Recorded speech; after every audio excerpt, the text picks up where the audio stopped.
ఎన్నికల్లో ఘోర పరాజయం, ప్రతిపక్ష హోదా దక్కకపోవడం వంటి విషయాలను వైసీపీ ఇప్పుడిప్పుడే జీర్ణించుకునే ప్రయత్నం చేస్తోంది. ఈ క్రమంలో వైసీపీ నేతలు వరుసగా వివాదాల్లో ఇరుక్కొని వార్తల్లోకి ఎక్కడం పార్టీకి తలనొప్పిగా మారింది. సొంత పార్టీ నేతలే పార్టీ పరువు రోడ్డున పడేలా చేస్తున్నారు. ప్రభుత్వ హయాంలో జరిగిన అవినీతి ఆరోపణలు, ప్రజల నుంచి తీవ్ర విమర్శలు ఎదుర్కొంటున్న సమయంలో ఇలాంటి ఘటనలు వెలుగులోకి రావడం వైసీపీపై మరింత వ్యతిరేకత పెరిగేలా చేస్తున్నాయి. వైసీపీ నేతల వ్యవహారాలు ఇప్పుడు ఒక్కొక్కటి బయటికి వచ్చి పార్టీ ప్రతిష్టను దెబ్బతీస్తున్నాయి.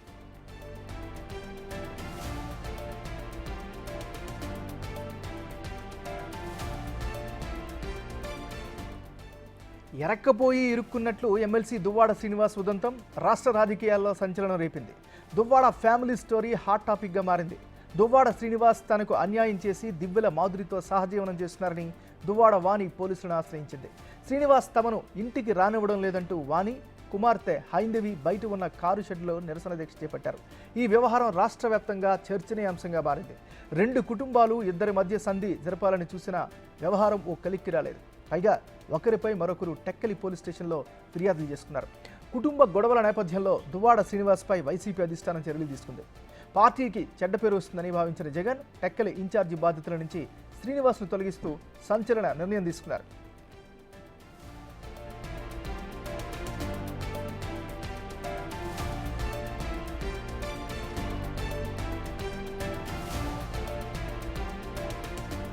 దువ్వాడ శ్రీనివాస్ కుటుంబ వ్యవహారం ఓ కొలిక్కి రాకముందే ఇప్పుడు మరో ఘటన పార్టీకి తలనొప్పిగా మారింది. ఎమ్మెల్సీ అనంతబాబు రాసలీలల వీడియో బయటపడింది.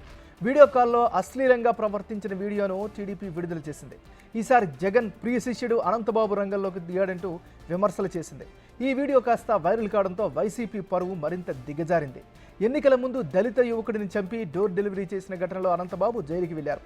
ఆ సమయంలో పదవి నుంచి తొలగించాలని, పార్టీ నుంచి సస్పెండ్ చేయాలని డిమాండ్ వినిపించాయి. దీంతో పార్టీ అధిష్టానం అనంతబాబును సస్పెండ్ చేసింది.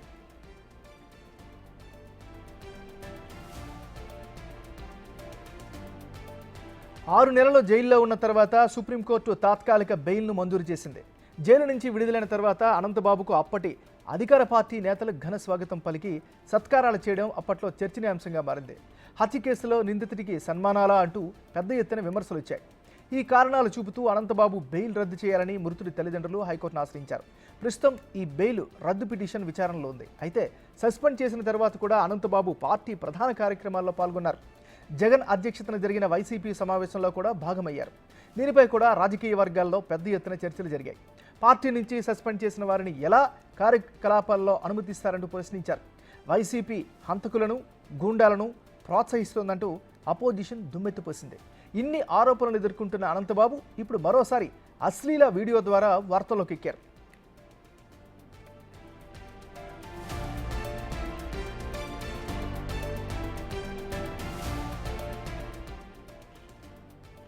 ఇలాంటి ఘటనలు వైసీపీ పరువు తీయడం ఇది కొత్త ఏం కాదు. గతంలో కూడా మాజీ ఎంపీ గోరంట్ల మాధవ్ ఇలాంటి పని చేశారు. ఓ మహిళతో అసభ్యంగా వీడియో కాల్ మాట్లాడి అడ్డంగా బుక్ అయ్యారు. ఎంపీ పదవికి కలంకం తెచ్చేలా గోరంట్ల వ్యవహార శైలి ఉంటుందంటూ ప్రతిపక్షాలు, మహిళా సంఘాలు తీవ్రంగా మండిపడ్డాయి. అయితే దీనిపై స్పందించిన గోరంట్ల వీడియో మార్ఫింగ్ చేశారని ఆరోపించారు. జిమ్ చేస్తున్న సమయంలో వీడియో తీసి మార్ఫింగ్ చేశారంటూ తప్పించుకునే ప్రయత్నం చేశారు. పార్టీ ఇమేజ్ డ్యామేజ్ అవుతుంది అనే కారణంతో వైసీపీ అధిష్టానం గోరంట్లకు ఈసారి టికెట్ కూడా ఇవ్వలేదు. ఇప్పుడు మరోసారి ఆ రేంజ్లో ఎమ్మెల్సీ అనంతబాబు వీడియో వైరల్ అవుతోంది.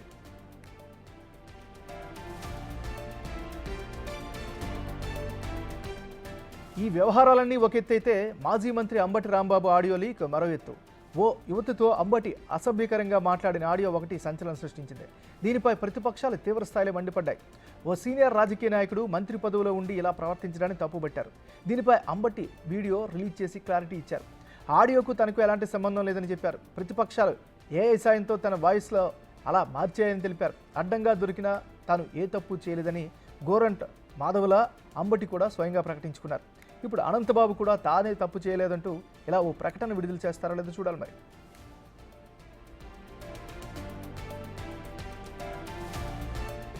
వరుసగా వైసీపీ నేతల రాసలీల భాగోతాలు బయటపడుతున్న క్రమంలో ఇంతకాలం మనల్ని పాలించింది వీళ్ళ అంటూ ప్రజలు అసహించుకుంటున్నారు. ఈ ఘటనలపై వైసీపీ నేతలు కూడా ఆగ్రహం వ్యక్తం చేస్తున్నారు. ఇలాంటి వీడియోలతో తాము కూడా తలెత్తుకోలేకపోతున్నామని ఆవేదన వ్యక్తం చేస్తున్నారు. ఇప్పుడు పార్టీ అధినేత జగన్ ఎలాంటి చర్యలు తీసుకుంటారు, ఈ తలనొప్పుల నుంచి పార్టీని ఎలా గట్టెక్కిస్తారో చూడాలి మరి.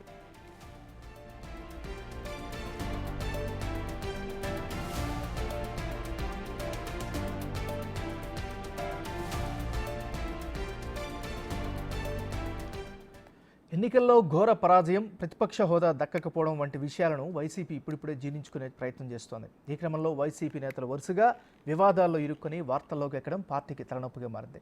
సొంత నేతలే పార్టీ పరువు రోడ్డున పడేలా చేస్తున్నారు. ప్రభుత్వ హయాంలో జరిగిన అవినీతి ఆరోపణలు ప్రజల నుంచి తీవ్ర విమర్శలు ఎదుర్కొంటున్న సమయంలో ఇలాంటి ఘటనలు వెలుగులోకి రావడంపై వైసీపీపై మరింత వ్యతిరేకత పెరిగేలా చేస్తున్నాయి. ఇక ఇదే అంశానికి సంబంధించి మరింత తాజా సమాచారాన్ని విజయవాడ నుంచి మా రిపోర్టర్ శివ అందిస్తారు. శివ. రైట్ నాగరాజు, మొత్తం మీద చూసుకుంటే వైఎస్ఆర్సీపీకి సంబంధించి రోజుకో వ్యవహారం బయటపడటంతో ఆ పార్టీ పరువు మసకబారిపోతోంది. గత సంవత్సర కాలంగా కూడా మనం పరిశీలిస్తే మొదట అంబటి రాంబాబు, ఆ తర్వాత అవంతి శ్రీనివాసు, ఆ తర్వాత గోరంట్ల మాధవ్, ఆ తర్వాత ఎంపీ విజయసాయిరెడ్డి, ఆ తర్వాత దువ్వాడ శ్రీనివాస్, తాజాగా అనంతబాబు. అంటే వైఎస్ఆర్సీపీకి సంబంధించిన 6 కీలకమైన వ్యక్తులు. వీరంతా కూడా కొంతమంది మంత్రులుగా, మరి కొంతమంది ఎంపీలుగా, మరి కొంతమంది ఎమ్మెల్సీలుగా బాధ్యతలు నిర్వహిస్తున్న వీరు ఒక్కొక్కరిపై ఒక్కొక్క రకమైన ఆరోపణలు చేస్తూ ఆ తర్వాత అవన్నీ బయటికి రావడంతో ఇది తమది కాదు, ప్రతిపక్షాలు అప్పటి ప్రతిపక్షం కుట్ర చేసి మార్ఫింగ్ చేసింది, డబ్బింగ్ వాయిస్ చెప్పిందని చెప్పి తప్పించుకునే ప్రయత్నం చేశారు. అప్పటి మంత్రి అంబటి రాంబాబు ఒక మహిళతో అసభ్యకరంగా మాట్లాడుతూ వార్తల్లోకి ఎక్కారు. ఆ తర్వాత అవంతి శ్రీనివాస్ కూడా అదే రకమైన ధోరణి అవలంబించి వార్తల్లోకి ఎక్కారు. వీరిద్దరిపై ఎటువంటి చర్యలు తీసుకున్న దాఖలాలు ఆ రోజులో కనిపించట్లేదు. ఆ తర్వాత జరిగిన ఎంపీ విజయసాయిరెడ్డి శాంతి వ్యవహారం రాష్ట్ర వ్యాప్తంగా సంచలనంగా మారింది. ఎక్కడా కూడా ఆ పార్టీ ఇతనిపై కూడా చర్యలు తీసుకున్న దాఖలాలు లేవు. తాజాగా దువ్వాడ శ్రీనివాస్ వ్యవహార శైలి 2 తెలుగు రాష్ట్రాల్లో హాట్ టాపిక్గా మారిపోయింది. స్వయంగా భార్య పిల్లలే ఆయన ఇంటి ఎదుట ఆందోళన చేసిన పరిస్థితి తెలుగు రాష్ట్రాల్లో ఒక ప్రత్యేకమైన అంశంగా కూడా చెప్పుకోవచ్చు. ఆయనపై కూడా ఎటువంటి చర్యలు అయితే తీసుకోలేదు, కేవలం ఇన్ఛార్జిని మాత్రమే మార్చి తూతూ మంత్రంగా వైఎస్ఆర్సీపీ ప్రయత్నాలు చేసింది. ఇక తాజాగా చూసుకుంటే 5 సంఘటనల తర్వాత నేనేం తక్కువ తిన్నాననే రీతిలో ఎమ్మెల్సీ అనంతబాబు గతంలోనే ఒక దళిత యువకుడిని హత్య చేసి డోర్ డెలివరీ చేసి రాష్ట్ర వ్యాప్తంగా సంచలనం సృష్టించి దాదాపుగా 5 నెలల నుంచి 6 నెలల పాటు జైల్లో మగ్గి తాజాగా ఆయన బెయిల్పై వచ్చి ఆ బెయిల్ని డిస్మిస్ చేయాలని చెప్పి మరొకవైపు కోర్టులో వాదనలు జరుగుతున్న సమయంలో ఒక వీడియో ప్రస్తుతం వైరల్గా మారుతుంది. ఆ వీడియోకి సంబంధించి కూడా అధికార పక్ష నేతలు తీవ్రస్థాయిలో విమర్శల వర్షాన్ని గుప్పిస్తున్నారు.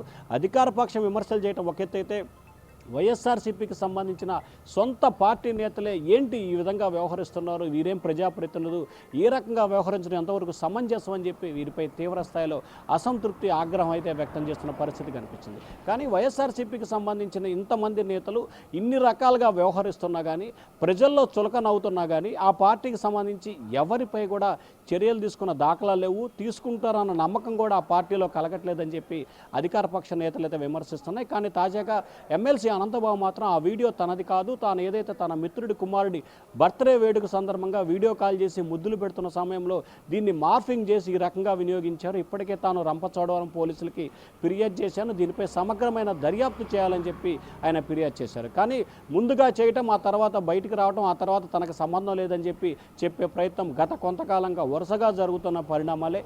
తాజాగా అనంతబాబు కూడా అదే రకమైన వాదనని ఎంచుకున్న పరిస్థితి కనిపించింది. మరి ప్రభుత్వం దీనిపై ఎటువంటి చర్యలు తీసుకుంటుంది? ఇప్పటికే మహిళా కమిషన్ దీనిపై చర్యలు తీసుకునే ప్రయత్నాలు కూడా చేస్తున్నట్టు తెలుస్తూ ఉంది. మరి చూడాలి, వరుసగా వైఎస్ఆర్సీపీ నేతలు వ్యవహరిస్తున్న తీరు పట్ల ప్రజలు ఇప్పటికే ఆ పార్టీ ప్రతిష్ట మసకబారిపోతున్న నేపథ్యంలో ఆ పార్టీ అధినేత ఎవరిపై కూడా చర్యలు తీసుకునే పరిస్థితి చేయట్లేదు.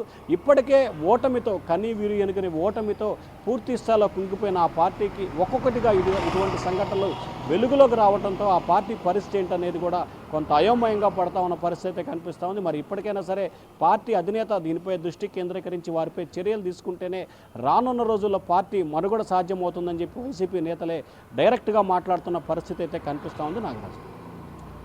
Right, thank you Shiva.